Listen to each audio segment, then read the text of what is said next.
So we might kick off officially since you guys are all on time, and the other guys that are roll in will just catch up when they get on board. So I'd like to welcome everybody on tonight. Really great that you give up your time on a Thursday night, and there's plenty of other things you could be doing. So we really appreciate the fact that you're here and keen to listen in, and I'm really keen to tell you all about what we've got planned. So let's rip straight into it. So this is what we're here about. Obviously, we've got our Kokoda Trek as part of the Jason Rich Foundation kicking off next year, and we'll get to all the details very, very shortly. What I thought we'd start with is a bit of background info on the foundation itself, because I know a lot of you don't necessarily know too much about it. Okay, so that's a picture of one of our fun runs that we've run. That was a couple of years ago, that one. That's a little picture of one of the courses, the defensive driving courses that we run up in Rocky. I think that one was last year. Okay, and we've had a whole bunch of them since. So started in May 2011 to fund defensive driving courses for Year 12 students. Okay, we'll get into the why, but that's basically what we do. Okay, so far we've funded 224 students through a full day course. Our target is to have this to 700 by the end of the year, and to have funded a million kids through our course by 2070. Okay, so we've got some big goals, and we've got to do some big things in the meantime, which is part of the reason why we're sitting here tonight having a chat. And number three, we hold events all over the place. At the moment, we're mainly focused in central Queensland. However, we're looking to expand into new areas so we can help more and more people. So certainly to reach our goals and to help as many people as we want to help, we're going to have to expand that nationwide. All right, cool. Our main focus, our main belief, I guess you could say, is that by losing Jason, and I'll get to that story in a little bit, we can save many more lives. So we're really thankful for the opportunity that we get in Jason's passing, and I guess the doors that's opened for us to be able to help a whole lot of people so that we can prevent that from happening again. Okay, so that's essentially what the foundation is about, a little bit of background info for you guys. You might be sitting there saying, who was this guy? You know, why is this foundation set up? So that's a picture of Jace, believe it or not, in grade 12. He's a bit of, he's one of those kids that always looked really, really young. I guess he was the runt of the litter. He was the small late bloomer. So he was an apprentice electrician, very much the larrikin and the life of the party, and I'll show you a few pictures in a second that'll get the gist of that across as well. He was a son, he was a brother, and most of all, and personally to me, he was a mate. We grew up across the street from each other. We played sport together, always in the same class at school, all that kind of jazz. So spent a huge amount of time together growing up, and I certainly think that's no accident that things turn out the way they do, and it's certainly given us this chance that we have to now take on board and make sure that wasn't a waste. Okay, that's certainly my belief. He was 21 when he passed away in a single vehicle accident on the Yeppoon to Rocky Road. So he was on his way to work 29th of December 2009. So that was his 21st was literally on the 1st of December, so just after his 21st birthday in that Christmas holiday period, a lot of us were kicking back and taking it easy. So yeah, like I mentioned before, really this kind of thing can happen to anyone, and I don't think it wasn't, like I said, potluck that it was Jason. It was definitely, all things happen for a reason, and we've got this opportunity now that we intend to make the most of and make sure that this thing can be prevented where possible. We've got a few pictures. This is Jace and his mum Tracy. That was at our formal, or just before our formal, in grade 12. This is where he gets that larrikinism from, his old man Wayne. The apple doesn't fall far from the tree. If you've ever met the two of them, you know how similar they are. Two pictures up. This one here in the top left, that's me and Jace, who a friend of ours drew that picture for my birthday, actually my 22nd birthday. That was a photo taken at my 21st, and the picture got drawn up as a birthday present. Down here we've got Jason, Wayne and his brother Alex. Okay, still kicking around up there in Yeppoon. So I don't know where they are, but looks cold and windy. And this is Jace, the life of the party, out and about. A bit of a ladies' man as well, as you can see. But so I guess that gives you a little bit of background on why we are a foundation and why we're in existence. So we just want to essentially make sure that this kind of event can be prevented as simple, as a simple accident that shouldn't really have happened. And possibly if Jason personally did one of these courses when we were in grade 12, then we wouldn't be sitting here having this chat. And I guess you can look at that either way, either being the glass half full or half empty. Okay, so that's a bit of info. Now, why Kokoda? And you might be asking. So, good question. So, apart from the obvious history of the place, and I'm sure most of us are aware, it had a really big part to play in the history of our country. There's a few other reasons why we see it as an important thing for us as a foundation and getting the right kind of people to come on board with us. We believe our foundation is about more than safe driving. Really, I guess at the core of it, it's about showing people that you have a choice in how you respond in any situation, and you get to choose how you live your life. So, what I mean by that is, someone passes away, you can look at that as a very negative thing, let it hold you down. Or, what we've tried to do is turn it into a positive and use it as fuel to make sure that we can make a positive difference to the world. Okay, so that's, I guess, the core value of our foundation. The other thing we want to do is get people out of their comfort zone so they can become better. So it's more than just, going there and hiking for a week or so and, getting a workout done. It's really about getting out of your comfort zone, changing yourself as a person, and becoming a better person, a more complete, stronger-willed person. And, I certainly believe that the things that you'll get out of this, and I'll introduce Glenn to you very soon, who is our Trek leader, okay, and he's done, I think, 42 of the things, plus a million other things in his lifetime, so he'll be able to tell you all about that as well. But certainly getting out of your comfort zone and changing who you are and, growing as a person is all, what this trip is all about. Okay, and I'm really looking forward to it personally for that reason as well. It'll be my first trip out there. And the other thing we want to do is raise some awareness, and there should be a gap there, it's not one word, awareness and funds for youth driving along the way. So, we're trying to achieve our goals as a foundation, and that's a big part of this trip as well. So I guess there's a few different things all coming together, which is why we think Kokoda is a great trip. Now, what I might do is I'll introduce Glenn to you. Glenn, can you hear us there, mate?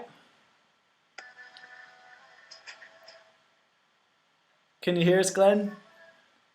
Yep, got you now, mate. Yeah, awesome. So I'll just unmute you there, mate, so that if you feel like chipping in and saying anything that I've missed or anything along those lines, feel free.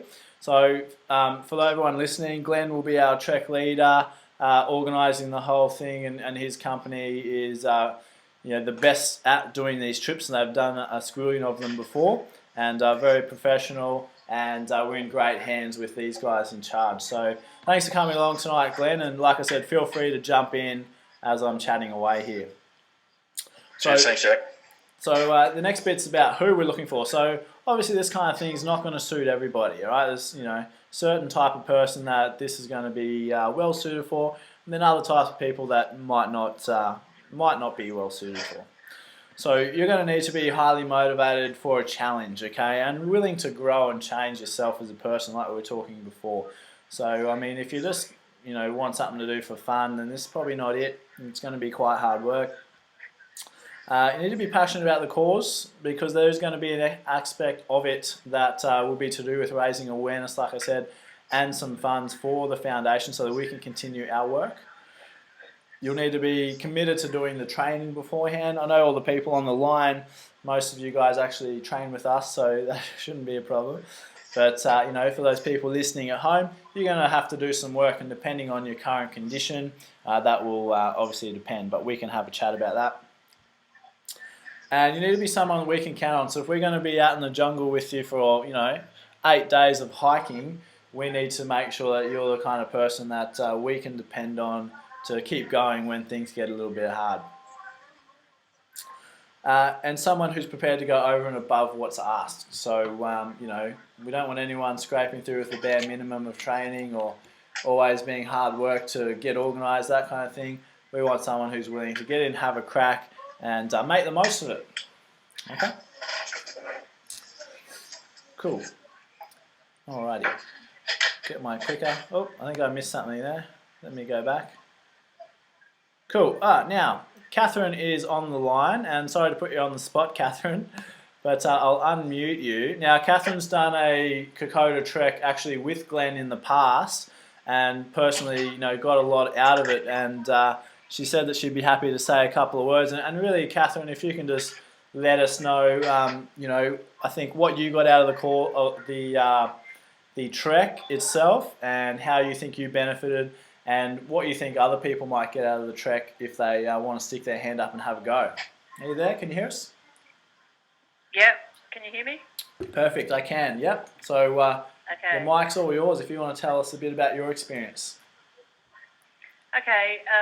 Well, I was pretty fat and unfit, and I wanted to do it because my dad had been in the RAF up there, so not actually on the track, but it had always had an attraction for me, and I just decided to do it. So I told the whole world that I was going to do it because I knew if I kept it to myself, I'd probably find an excuse not to do it.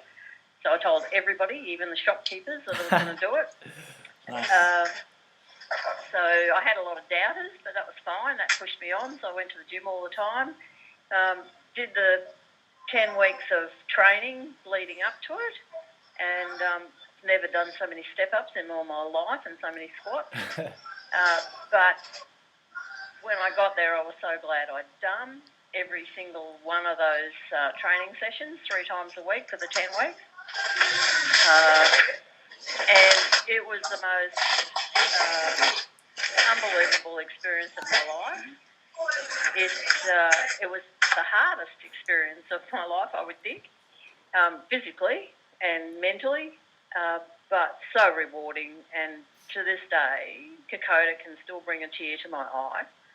I'm absolutely in love with Kokoda and all the people on the track, and the amount of effort that you need to put into each day, but it is so rewarding. But the amount of times that we said, my God, we're not even being shot at, we're not even carrying all of this equipment, we're not, we were in the best of conditions, and it was so hard but so rewarding and so fantastic, and an incredibly spiritual place. You could be dropped into Kokoda knowing nothing about it, and you just know that something went on there.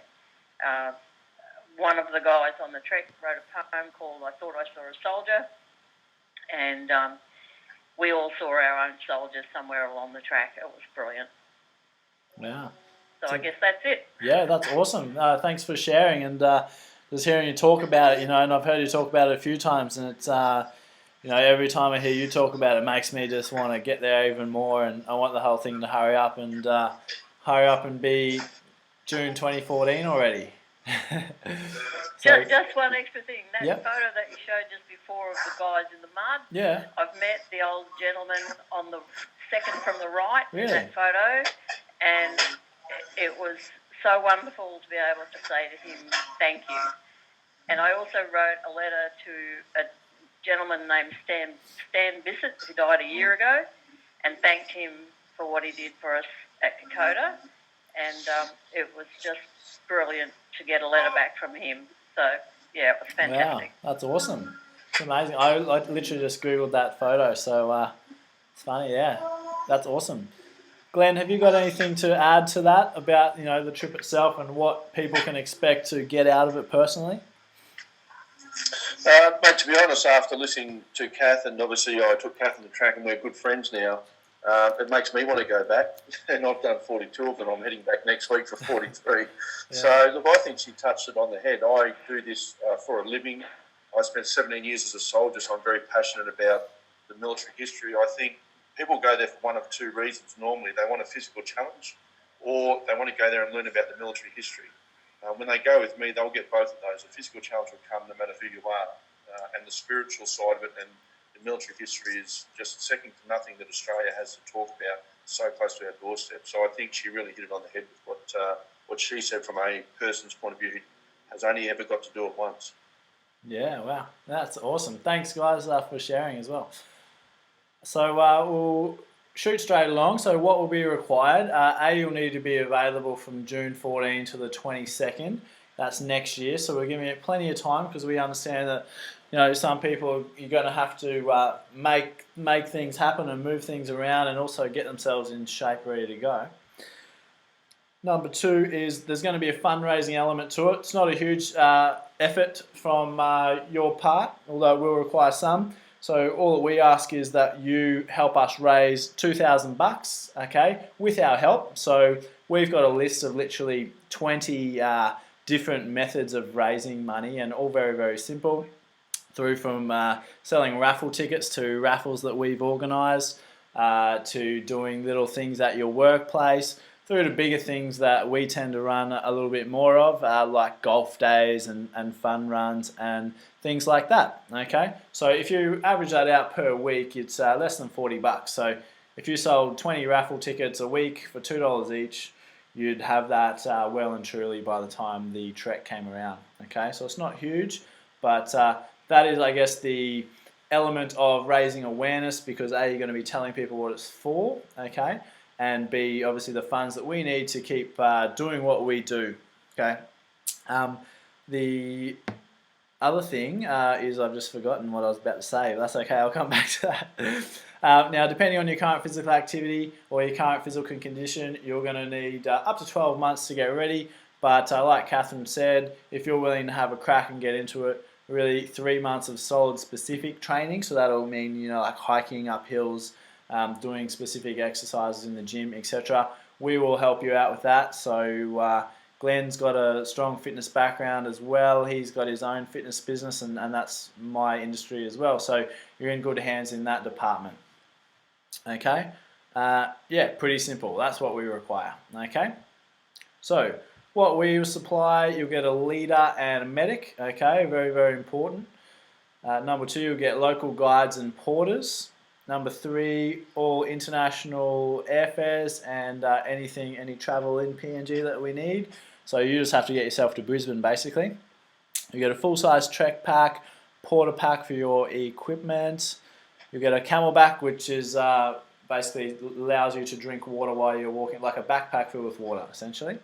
You get all your sun cream, insect repellent, that kind of jazz, water purification, sleeping bag and tent. Okay, so you could go with some providers, for example, and they might give you, you know, a bare bones package, and you end up over there with no insect repellent, come back with Ross River fever, and you get no sleep because you had the wrong type of sleeping bag, etc., etc. So Glenn and his team organise all that kind of stuff for us, so that we don't have to go out and buy all this new stuff for this, you know, 1 week of our life. You get a trekking shirt, trekking cap, all accommodation and meals for the trip, satellite phone, so in case there is anything happen over there that we need to contact out, or someone needs to contact into us, we'll have the means to be able to do that. You'll get group medical kit, travel insurance, track permit and fees covered as well. Okay, what you will supply, pretty simple, you know, any bits of spending money that you want to buy stuff with, any souvenirs, little extras, whatever you want to buy. If you want to tip your porter, if they're doing a good job, which I'm sure they would, and you need a visa and I'm sure a passport, and medication, and get a medical check before we take off. Okay, so pretty simple. We don't have to look after too much. Glenn and his team get most of it handled for us. Okay. So the facts, dates will be the 14th to the 22nd of June. start in Brisbane, finish in Brisbane. So if you need to organise travel to and from there, that'll be pretty simple.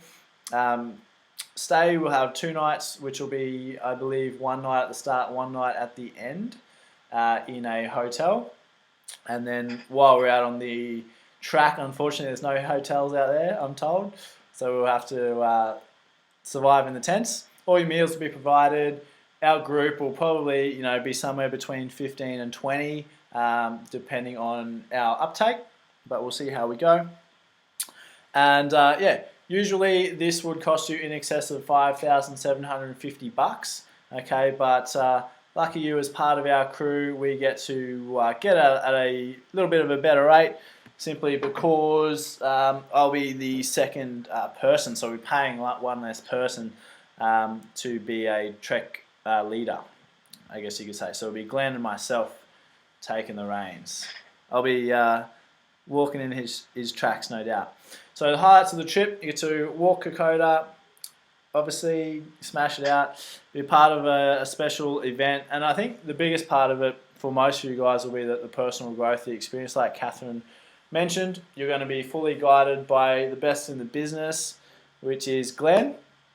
And and for those of you with, like Catherine said, with military backgrounds, I think it holds extra significance. And you also get to experience the locals. So we'll be mixing with them, and like Glenn said, you'll have your porter looking after you as well, and they'll be able to, no doubt, share a lot of the history about the trek and the track itself. And celebratory dinner, which I'm sure is going to be a big night at the end of it. So Glenn, with that in mind, is there anything that you'd like to add in terms of what will actually be going on the trek itself? Yeah, the first thing I'd like to do is just highlight the fitness requirement, and obviously, yourself and myself will have that in hand. But I just ask people not to underestimate that, because the better you train, the more you're going to enjoy the experience when you get over there. It can be tough, and if you haven't put the work in, you'll know you haven't put the work in, and you'll start to struggle a bit once you get over and the going gets tough. As far as the adventure itself goes, most people ask me the distances we sort of travel. It depends on a day-to-day basis on what the hills are like. But on average, we'll get up sort of between 5 and 5:30 in the morning and be on the trail by 6:30. And we do that so that we can get out of the warmest part of the day, I guess. We'll stop every 2.5 hours and have a little break. We'll have a lunch break. We'll stop at any place of military significance and take you through a full military briefing so you understand exactly what happened there. We'll try and put it on the ground for you. And then most days, if we're travelling well, we'll be in camp between 3 and 4 p.m. Most nights you'll have a creek to wash by, so there is the opportunity to have a tub most nights, but we are in the jungle and we are walking through people's villages, so it's a very rudimentary setup. But that's what the adventure's all about, I guess. So there are some days that are tougher than others, and every night I'll sit down and explain what's going to happen the next day, what we went through that day, and try and put it down for you. The first couple of days are the lightest days, but you'll struggle a bit with just getting your acclimatisation.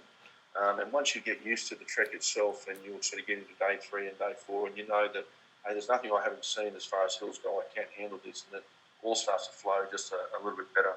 You'll build an amazing bond with people that you may have never met before. And I know when Catherine came on the trek, most of that group hadn't met each other until they started training. So that bond starts when you start training. Then when you get on the trail, you might have people that are not even from your area, so that might be the first time you meet them. So you're 24 hours a day for 8 days on the trail with people, and you'll just build an amazing lifelong friendship that will go on for years. That's an amazing part of the experience, I guess. I mean, I'm very biased. I'm an Australian soldier, and I'm very proud of that.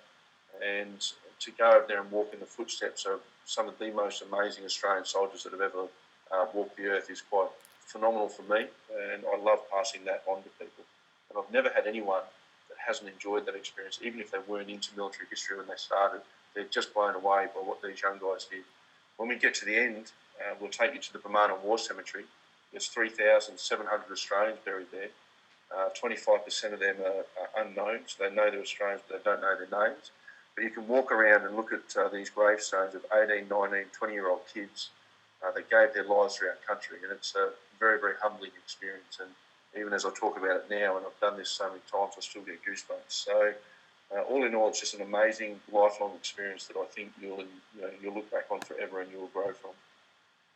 Yep, absolutely. Can I just jump in there for half a sec? Yep. Glenn is the best in the business. That's for sure. When you get up to onto the track, you actually do run into other people along the track, and you can see the different groups and how they all handle the place.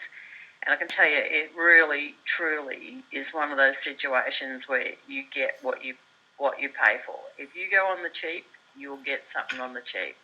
And there is a massive, massive difference in the way the groups are up there. And I was saying... One of the things that was you go, Catherine, sorry. just sensational was every few hours we would get to a spot that just kind of looked like every other bit of the jungle. Glenn would make us sit down, look back over where we'd come, and he would stand behind us and tell us the story of what happened there. And I can tell you, you might think you're a fairly tough sort of person. Some of the guys might think they don't cry, but I can tell you, you'll cry. And the way that Glenn gets over the history and the stories of things that happened there is just amazing. And it is worth going with Glenn just for that. Cool. Thanks, Kath. Did you pay to say that? Did you? No. I'm just listening to all this stuff and I'm tearing up now. Yeah. No, it's great to hear your input as well, Catherine. It's awesome. And on continuing on that point, if you're going to be in the a jungle for a week and a bit, you want to be with someone who knows what they're doing. And certainly after meeting Glenn, I think the reason why we chose to go with him and his crew is because they do know exactly what they're doing, and we're in the best hands possible. And certainly, I know a few people that have been over there with Glenn and gotten the same reports from all of them. So we're more than happy to go with those guys and have an awesome little crack. So, Glenn, we'll open it up for questions for people. So if anyone's got a question, just feel free to type it in and I'll sing it out to Glenn. But for those that just want to get into it, mate, and get their spot, because we do obviously have a limited number of spots. We can't take a group of 100 over there, unfortunately, because it's just not too safe. So we're limited to about our 20 numbers, depending on how many Trek leaders we can also get our hands on. So for those, Glenn, who want to get into it, what would be the process from here? So the process from here would be, we have a reservation form that they'd need to fill out with all of their details. Yep. They need to put in a deposit of $1,000, and that deposit will hold their spot. It will also take out their insurance, so that in the event that they're injured between now and going on a trip, they're still covered. And then their full spot will be pending having a medical, a medical review. So it doesn't matter who you are, it doesn't matter how fit you think you are. We do like everyone to have a medical check, and things do pop up in medical checks for people that are seemingly relatively fit and healthy. And we are going to a very remote area of the world that's not easy to evacuate from in dire situations. So, just for the purposes of our insurance, and we hold the highest level of insurance of any company that operates on the track. We do need to jump through a few hoops. So your the first step is get the reservation form in. The second step is to get your deposit in. Then the third step will be to get your doctor to sign off that you're okay to take on the track. Cool. So if you're chasing a reservation form, guys, I'll get that off Glenn, and you can email me at Jacob, JACOB, @pept.com.au, and I'll shoot that through to you so that you can get that in. Does anyone have any questions for Glenn or myself or Catherine or anyone? We'll leave it open for 30 seconds or so. If you've got something, just quickly type it in. And we can make the most of Glenn's time while he's here. If not, that's all good. You can feel free. Glenn, if they do have questions, what would be the best email address for them to shoot through to you? So to me, it's just Glenn with 2 N's at adventureprofessionals, all one word, .com.au. Bearing in mind I am off to Kokoda next Thursday, but I'm more than happy to take questions and get back to people when I get back if that happens after that day. Yep, cool. Or you can always shoot through to me, guys, and I can get back to you to the best of my knowledge and ask Glenn or or somebody else around for that info. So, I mean, at this point, guys, that's about it from us. We hope you've got all the info that you need. If you have any questions, just let me know, and we'll get onto them straight away. And apart from that, just thank you for your time. We really appreciate you giving up your Thursday night. And we look forward to taking some of you on the trip of a lifetime and seeing what we can get out of it. Thanks, guys, and thanks, Glenn, for your time as well. Cheers. Thanks, Joe.